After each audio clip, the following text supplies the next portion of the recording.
One of the 5 forces that can affect the profitability of an industry is the bargaining power of suppliers. If suppliers have very strong bargaining power, they can bargain away any of the profits to that industry. So let's say that you run a small retail outlet. You've got a toy store where you sell toys directly to customers who walk by. They see your store, they come in and buy a toy, and you purchase your toys. You acquire them from suppliers overseas that are manufacturing the toys. So you've got these manufacturers and they make the toys. You buy the toys from the manufacturers, you sell them in your store.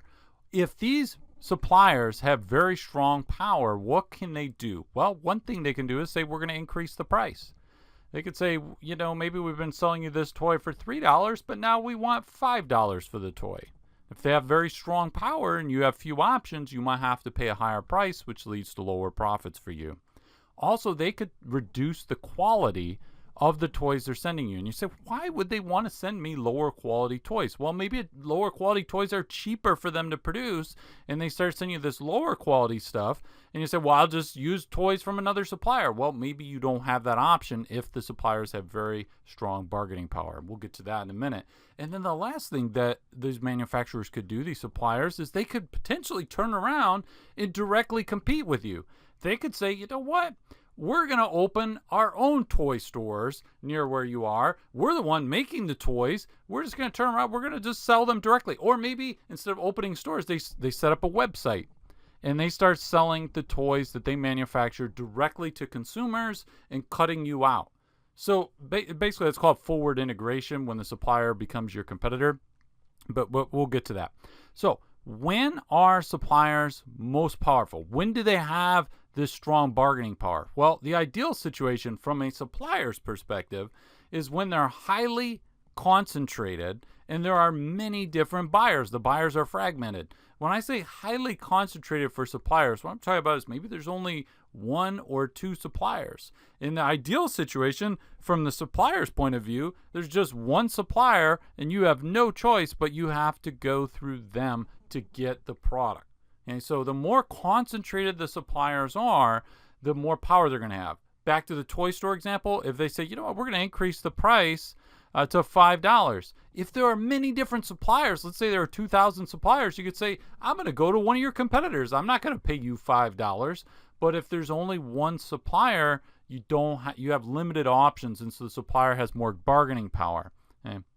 And if their buyers are fragmented, there are many, many different buyers. The suppliers can play them off one another and so forth. So from the supplier's perspective, the ideal situation is where there are few suppliers and many buyers. But obviously, if you're the toy store, you're in that industry, that's terrible for you. You want many different suppliers so you can have more of the leverage and that you can capture more of the profits.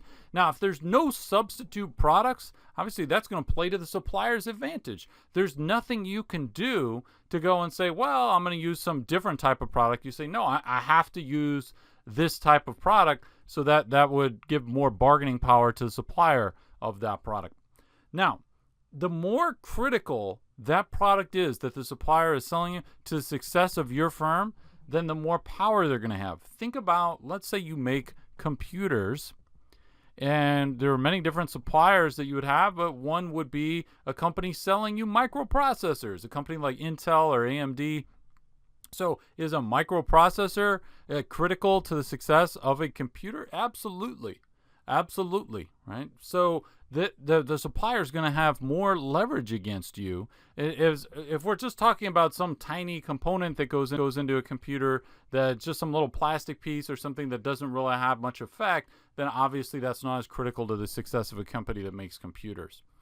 If you have, as the buyer, so now we're the toy store, if you have significant switching costs, if you were to say, you know what, I'm going to go to a new supplier, that there were all kinds of switching costs. Maybe you this one makes sense for a toy store, but some other type of firm, retraining costs.